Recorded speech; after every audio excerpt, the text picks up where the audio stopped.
Hi everyone, khususnya para date members yang menyaksikan acara atau topik ini, program ini, ingin mengucapkan selamat bertemu kembali di dalam program ini.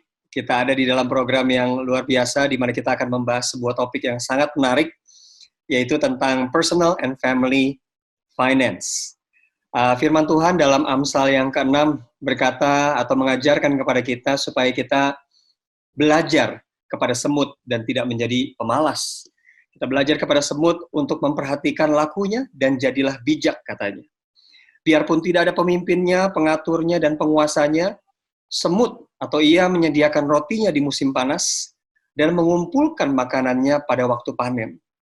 Kita bisa belajar dari semut bagaimana semut terus mempersiapkan dirinya mengelola apa yang Tuhan percayakan kepada dia, supaya di saat waktu-waktu krisis, di saat waktu-waktu tidak ada panen, dia justru punya persediaan yang baik. Nah, hari ini kita akan sedikit banyak membawa firman Tuhan itu ke dalam sesuatu yang praktis, yang kita bisa dengarkan, kita bisa praktekkan di dalam masa-masa seperti ini. Saya nggak sendirian tentunya di sini, bersama dengan saya ada saudari Berta Sinaga, yang akan membantu saya sebagai moderator juga. Silakan Berta. Hai everyone, senang ada di diskusi ini, topik yang menarik yang juga saya sukai. Thank you for inviting me, Pastor Jo.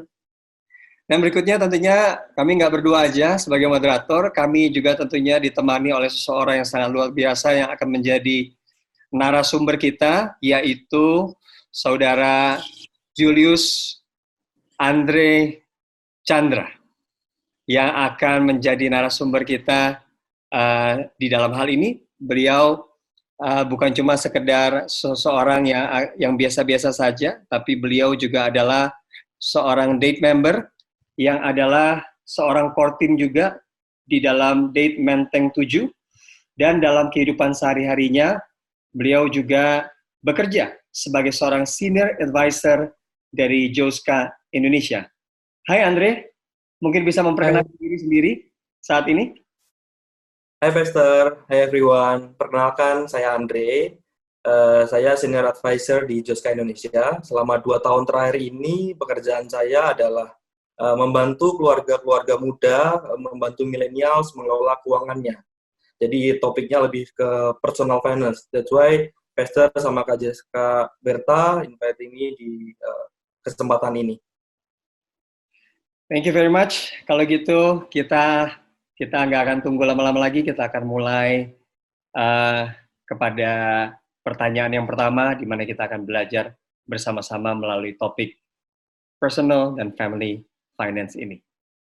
Pertama-tama mungkin saya ingin bertanya dulu kepada Andre, kira-kira sebagai seorang senior advisor di bagian keuangan, mungkin bisa jelaskan kira-kira hal apa saja sih yang perlu kita perhatikan di dalam mengelola keuangan di tengah-tengah masa krisis seperti sekarang ini, baik itu untuk keuangan keluarga maupun keuangan individu. Ya, jadi di masa krisis kayak gini penting banget kita melihat fondasi-fondasi keuangan ya. Jadi debt members, partner silahkan cek kembali fondasi-fondasi keuangan. Apa aja sih itu? Yang pertama, cek kondisi dana daruratnya. Jadi dana darurat nanti kan kita bahas lebih dalam, tapi sesimpel kita ngecek bisa survive berapa bulan dengan sum of cash yang sudah kita punya. Yang kedua, cek covered insurance. Jadi apakah mengcover kalau seandainya kita sampai terkena COVID-19 ini, kemudian cover asuransi jiwanya seperti apa. Yang ketiga, kita evaluasi cash flow.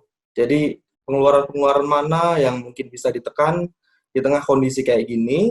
Dan yang terakhir, kalkulasi ulang terhadap goal-goal finansial, apakah masih on track atau perlu tambahan lagi. Begitu, Pak Ustaz. Baik, thank you untuk jawaban yang sudah diberikan. Mungkin saya ingin sedikit kembali kepada poin yang tadi, yang tentang sebelum kita masuk kepada pertanyaan yang mungkin akan disampaikan oleh Berta. Tadi tentang asuransi, mungkin hal apa saja yang sebenarnya perlu kita perhatikan ya? Ya, jadi tentang insurance, pertama kita cek apakah polisnya masih aktif atau tidak. Ini terkait asuransi kesehatan ya. Dan kalau cek, jangan cek diri sendiri, tapi cek juga seluruh anggota keluarga, all family members, apakah tercover asuransi kesehatan. Dan kalaupun tercover, apakah coveragenya akan mencapai perlindungan terhadap COVID ini. Karena kan WHO sudah menyatakan ini sebagai pandemik ya. Dan karena ada beberapa asuransi yang menolak mengcover kalau penyakitnya pandemik. Jadi make sure kondisi itu kita mengerti dan pelajari cara klaimnya seandainya kita harus klaim.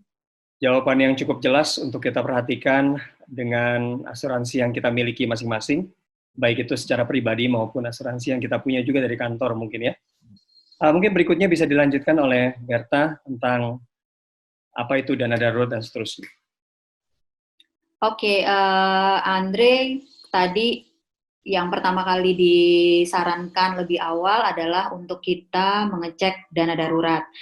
Nah, kita kan tidak bisa berasumsi bahwa semua orang paham ataupun punya. Nah, sebelum punya, mungkin boleh dijelasin dulu nggak, Andre? Dana darurat itu sebetulnya apa sih? Ya, dana darurat adalah aset-aset yang sifatnya liquid. Jadi dana yang akan kita pakai di kondisi emergensi. Dan seperti kita dengar khotbah Pastor Jeffrey sekarang, kita sekarang sedang seperti kita dengar khotbah Pastor Jeffrey minggu lalu, kita sekarang sedang berada di tengah gulungan ombak. Dan di kondisi itu kita perlu gunakan dana emergensi ini. Apa aja emergency fund itu instrumennya? Ada dana kita di tabungan, deposito, valuta asing, logam mulia yang kita pegang, kemudian piutang-piutang lancar kalau masih bisa kita tagih, dan juga obligasi negara yang bisa kita perdagangkan di pasar sekunder, kalau Bapak Ibu sudah punya. Oke, kalau yang nggak punya gimana, Andre?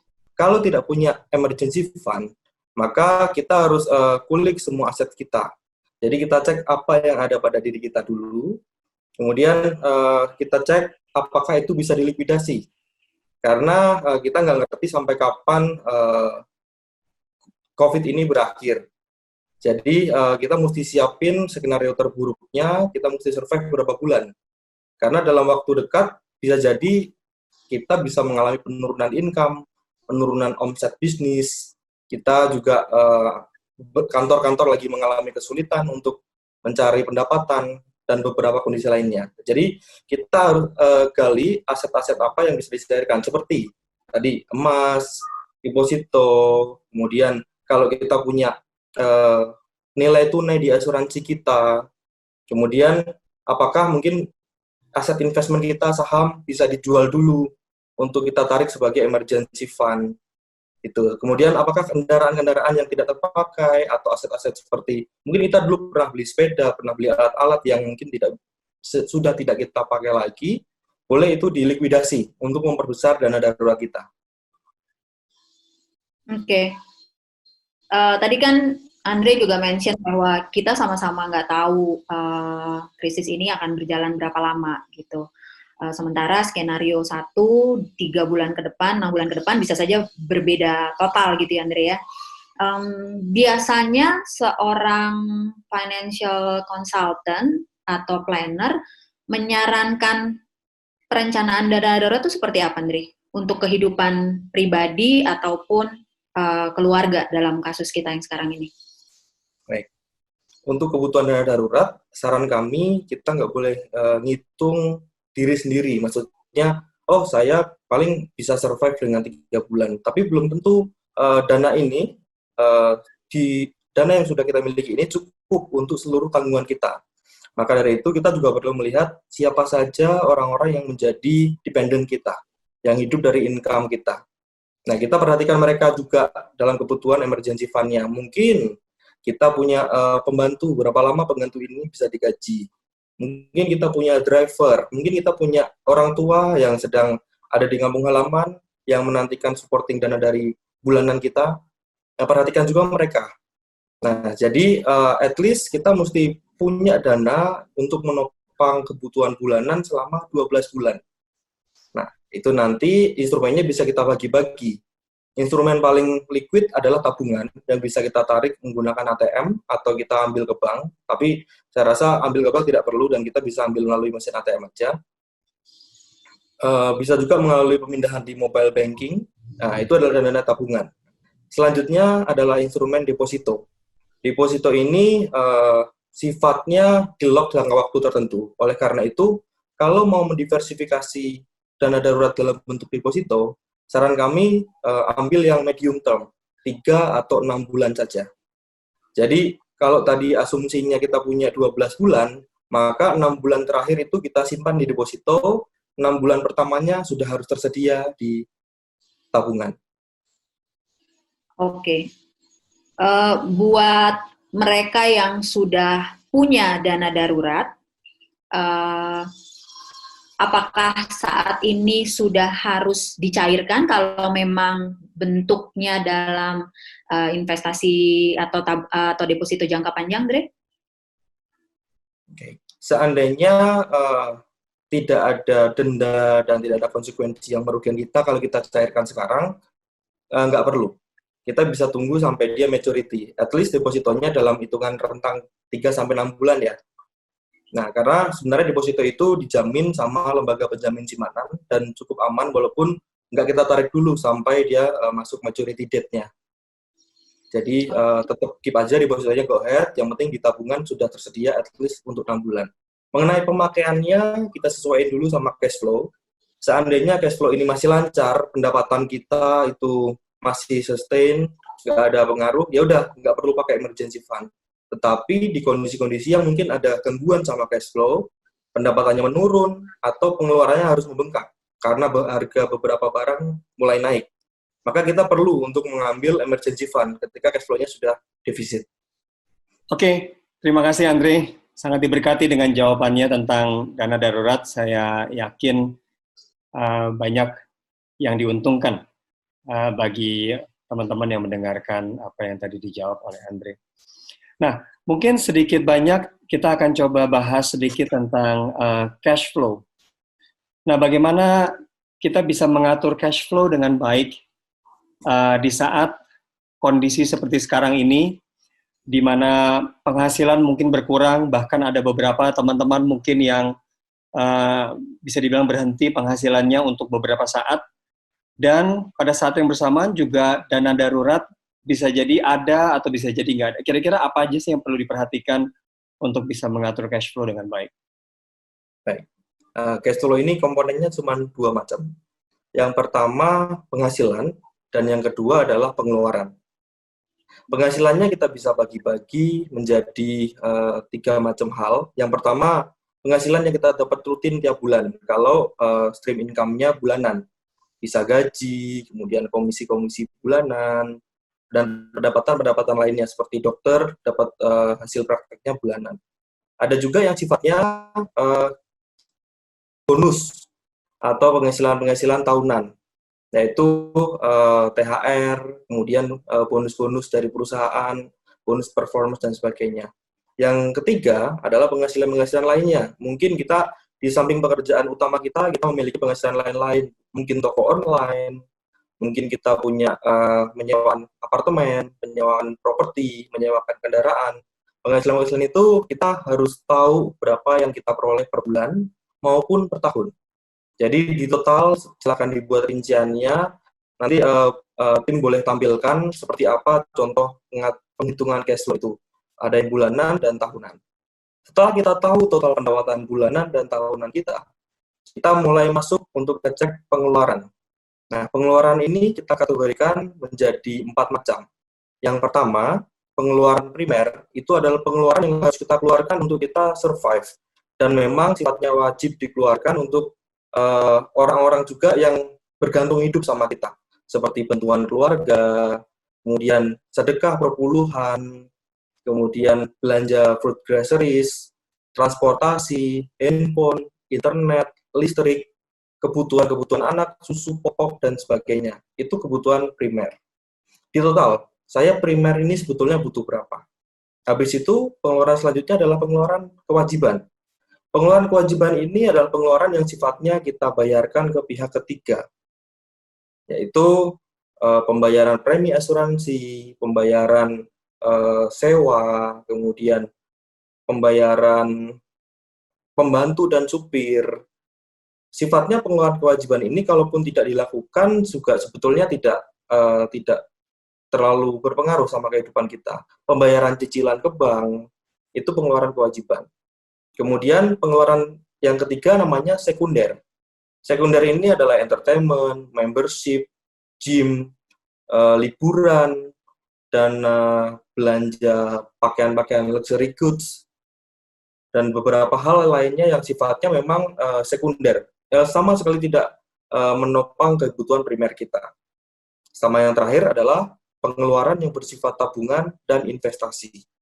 Jadi ada 4 macam pengeluaran. Setelah kita tahu rinciannya, tiap bulan kita ngeluarin apa aja untuk hal-hal ini, maka kita perlu evaluasi. Evaluasi pengeluaran-pengeluaran yang mana yang bisa ditunda dulu. Biasanya, clue-nya untuk memotong adalah dari 4 ini kita potong dari paling bawah dulu. Oke, berarti bulan ini nggak bisa nabung nih, karena kondisinya mepet. Karena penurunan income atau peningkatan expense tadi. Oke, kalau dipotong lagi, yang sekunder dipotong lagi.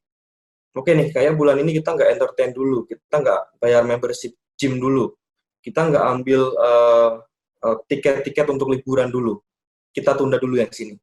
Jadi menunda bepergian keluar kota maupun ke luar negeri, ataupun sesimpel menunda keluar rumah, karena itu juga akan menjaga kesehatan kita dan cash flow kita. Nah, yang ketiga, kewajiban ini boleh coba dinego. Contoh, uang sekolah anak. Di salah satu debt member kami, ada yang mencoba menego uang sekolah anak, karena kan memang tidak ada aktivitas belajar yang disampaikan di kelas gitu kan. Negonya cukup unik nih. Ketika dinego, sekolah bilang, tapi kan guru harus digaji. Oh iya, tapi kan nggak ada listrik sama AC yang nyala. Jadi boleh dong dikurangi beberapa bulan. Nah, mungkin itu boleh dicoba. Lalu mencoba menego ke perbankan. Nah, nanti kita bisa bahas lebih detail tentang nego perbankan ini, atau kan mungkin Bapak dan Ibu punya cicilan KPR, kredit mobil, ataupun kredit usaha. Silahkan dicek dan coba dinego sama pihak bank yang melayani Bapak Ibu selama ini. Pada dasarnya cash flow itu adalah pendapatan yang dikurangi dengan pengeluaran, atau basically isinya adalah pendapatan dan pengeluaran yang bisa diperhitungkan satu sama lain. Ada beberapa urutan pengeluaran yang kita perlu perhatikan, yaitu urutan primer, yang bentuknya semua sesuatu yang sifatnya adalah kewajiban-kewajiban yang utama ya. Dan juga ada beberapa, yang kedua adalah, maksud saya tadi tanggung jawab utama. Yang kedua adalah tentang kewajiban, pengeluaran yang sifatnya kewajiban, yang berhubungan dengan sesuatu yang kita harus bayarkan kepada pihak ketiga. Lalu yang ketiga adalah sekunder, pengeluaran yang sifatnya masih bisa ditunda sebenarnya, bepergian, dan beberapa hiburan-hiburan lainnya yang kita bisa lakukan biasanya dalam kondisi normal. Lalu juga ada yang sifatnya, yang keempat yaitu tentang tabungan atau investasi. Nah, mungkin di tengah-tengah semua ini, bagaimana caranya kita bisa bernavigasi tentang hal-hal yang sifatnya sangat krusial mungkin. Apakah itu tentang kebutuhan keluarga yang sifatnya primer, tapi pada saat yang bersamaan mungkin kondisinya adalah si kepala keluarga itu sedang kehilangan penghasilan utamanya, misalnya. Contohnya mungkin diistirahatkan di rumah tanpa mendapatkan gaji, misalkan. Bagaimana caranya dia bisa bernavigasi di dalam hal ini? Oke. Jadi sama dengan value yang dipegang dari gereja kita, yaitu mulai dari apa yang ada dari diri kita sendiri. Jadi contoh kepala keluarga tadi mungkin bisa melihat skill apa yang beliau miliki. Entah itu memasak atau melakukan jasa freelancer yang bisa dilakukan di rumah untuk mencari source of income ya, karena dia dirumahkan dan tidak punya penghasilan bulanan lagi. Nah, jadi dari skill yang bisa kita asah, kemudian kita latih dan kita coba komersilkan itu. Yang kedua, sambil kita mencari stream income baru, kita bisa juga mengecek aset-aset tadi. aset-aset dalam diri kita sendiri apa yang bisa dicairkan untuk kondisi emergency ini. In case emergency fund-nya juga tidak bisa mensupport jangka panjang. Jadi seperti tadi, ada logam mulia kah, kendaraan, atau deposito, kemudian emas, dan contoh-contoh lainnya yang mungkin bisa dijual terlebih dahulu sebelum kita benar-benar surrender atau menyerah sama keadaan ini.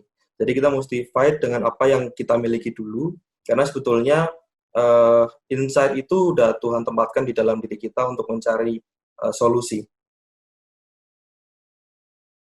Baik, belum lagi tentunya dengan memanfaatkan dana darurat yang ada ya, untuk bisa cover itu semua pada saat kita juga memanage atau mengelola cash flow yang saat ini mungkin sedang terhambat. Kalau tentang investasi sendiri, kan ada di yang bagian keempat tadi, yaitu tentang tabungan dan investasi.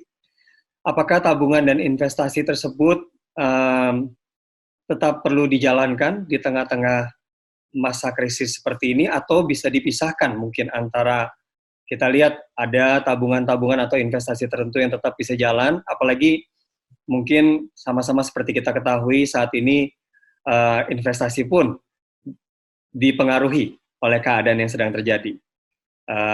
Saham turun, IHSG turun walaupun minggu-minggu ini lagi naik lagi sedikit, atau mungkin dengan reksadana dan yang lainnya, kira-kira mungkin bisa diberikan pemikiran tertentu tentang bagaimana menavigasikan investasi yang kita miliki sehingga bisa membantu kita mengatur cash flow dengan baik. Betul, ya di kondisi seperti ini kita perlu memang mengkalkulasi ulang terhadap goal-goal yang kita pasang di dalam instrumen investasi. Tentunya kan kita invest dengan satu tujuan ya, ingin mencapai apa, misalkan dana pensiun, beli rumah, ataupun dana pendidikan anak, rumah kedua, pengen buka bisnis, dan beberapa hal lainnya yang tadi kita taruh di instrumen investasi, dan kita expect untuk jangka panjang. Ternyata kondisinya lagi kayak gini. Nah, kira-kira apakah itu masih on track? Yang pertama kita cek dulu, masih on track atau enggak dengan instrumen yang kita pakai sekarang. Karena tadi betul Pastor sampaikan, beberapa instrumen mengalami gejolak terkait kondisi ini. Market pasar modal juga lemah, obligasi pada dijual-jual, kemudian market properti juga banyak sekali yang diskon. Jadi market properti sewa yang mungkin kita anggap sebagai stream income juga banyak sekali sewa-sewa yang tidak bisa dibayar oleh penyewanya. Nah, itu perlu kita kalkulasi ulang. Jadi kalkulasi ulangnya kita cek tadi apakah memang masih on track. Nah, setelah itu di sisi kedua adalah kita lihat cash flow-nya. Cash flow-nya apakah masih possible untuk kita invest. Seandainya cash flow-nya mengalami gejolak, misalkan income turun atau pengeluarannya meningkat dari bulan-bulan sebelumnya, berarti kemungkinan investasinya nggak bisa kita jalankan. Nah, habis itu kita evaluasi juga emergency fund-nya gimana. Oh, kalau emergency fund-nya kurang, berarti budget investment harus di-shifting nih sementara dalam waktu beberapa bulan untuk menumpuk kembali emergency fund yang sudah tergerus. Karena kondisi cash flow beberapa bulan ini cukup ketat, dan ketat dalam artian income bisa turun dan pengeluaran juga bisa meningkat, gitu kan. Nah, habis itu kita bisa shifting ke sana. Kalau kondisinya cash flow aman, masih seperti bulan-bulan sebelumnya, artinya nggak ada gejolak ya, kita cek emergency fund-nya juga tetap. Kalau memang perlu di top up, kita top up, tapi kalau ternyata masih cukup banyak likuiditasnya, kita bisa go ahead untuk lanjut invest. Karena kalau kita invest tanpa memperhatikan emergency fund dan fondasi-fondasi awal seperti emergency fund dan insurance tadi, kita bisa merusak investasi kita sendiri. Karena someday kalau kita tetap butuh liquidity di current condition atau waktu-waktu yang memang sangat singkat ini, kita tetap harus melikuidasi aset investment. Jadi ujung-ujungnya akan tetap kita pakai juga nih nanti kalau emergency fund-nya kurang. Tapi beda kondisi kalau emergency fund-nya sudah aman, asuransi aman, dan merasa tidak perlu di top up, go ahead untuk lanjut invest. Berarti kita bisa ambil point of view lumayan, karena maksudnya point of view-nya kita bisa ambil harga-harga sedang murah, karena terdiskon karena faktor eksternal. Karena sebenarnya kondisi fundamental perusahaannya banyak yang masih oke. di Q1 kemarin. Belum tahu ya nanti Q2, Q3 apakah mereka akan mulai melambat secara omset dan profit. Bagaimana dengan hutang? Karena hutang seringkali mempengaruhi bagaimana kita mengatur cash flow juga di dalam kehidupan kita, di dalam kehidupan sehari-hari, baik itu hutang individu maupun hutang yang ada hubungannya dengan perusahaan juga sih. Bagaimana kita melihat opsi tentang restrukturisasi hutang di tengah-tengah masa krisis seperti ini, yang tentu akan berpengaruh terhadap cash flow kita juga. Ya, memang restrukturisasi ini sudah disiapkan oleh pemerintah. Jadi pemerintah sudah siapkan cover-nya atau mungkin pagarnya dulu yang membatasi dalam kondisi apa kita bisa direstrukturisasi. Jadi yang pertama kita harus terkena dampak perlambatan ekonomi karena COVID. Kalau kita punya KPR, berarti kita harus sampaikan alasan itu, saya sekarang dirumahkan, tidak bisa menyicil. Tolong dibantu untuk restrukturisasi. Begitu juga kalau kita nyicil mobil. Nah, kalau kaitannya sama kondisi usaha, buat Bapak Ibu yang punya bisnis, bisnisnya juga memang harus punya alasan yang rasional, bahwa omset saya turun karena COVID. Tapi beda cerita kalau Bapak dan Ibu bisnisnya di bidang healthcare nih. Kan kondisinya mungkin lagi banyak permintaan, terus tiba-tiba ikut-ikutan minta restrak. Kemungkinan bank tidak akan membantu kita karena secara nature bisnis atau industri kita sedang tidak terkena masalah. Nah, tapi kalau memang kita kena masalah, please kontak staf bank yang melayani kita, atau boleh kita minta jasa profesional untuk membantu kita menengahi. Biasanya kan kalau kita KPR ataupun kredit mobil, kita nggak ada pihak dari bank maupun leasing yang tiap bulan nih mengkontak kita. Karena biasanya asuransi berjalan seperti biasanya. Tetapi kalau yang kredit usaha, biasanya tetap akan didampingi sama RM atau account officer untuk mengelola kreditnya. Nah, please kontak mereka, komunikasikan dengan baik, sampaikan keresahan-keresahan dan kendala-kendala kita dalam membayar angsuran. Tapi di kondisi saat ini, Bapak dan Ibu yang mungkin tadi emergency fund-nya ngepres, kami tidak rekomendasikan dulu untuk ngambil pinjaman. Karena di masa-masa ke depan sangat sulit, sehingga please jangan menambah pinjaman di kondisi kayak gini.